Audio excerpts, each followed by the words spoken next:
kanang kuan water filtration business sa Picas Food, another na pud nga kuan business na pud ana. Ya ako sa namin pinana ra ko marang ay PR kaayo ang kuan para lang jud siguro mahalin to ang iyang negosyo mo te impression ako ba minaw lang ko but then dili kay ko open sa idea.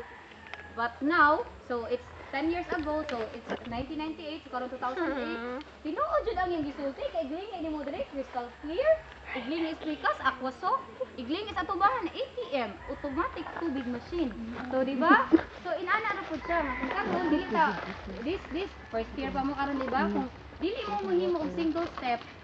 how about 10 years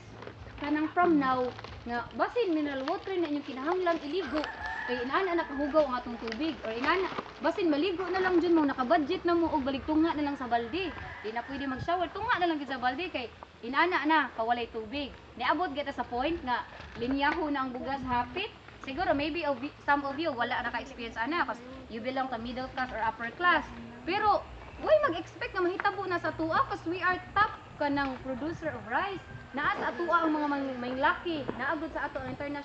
international rice kuan di ba naa sa Diliman kita linya-linya og bugas agwan ta atong bugas na inana ba so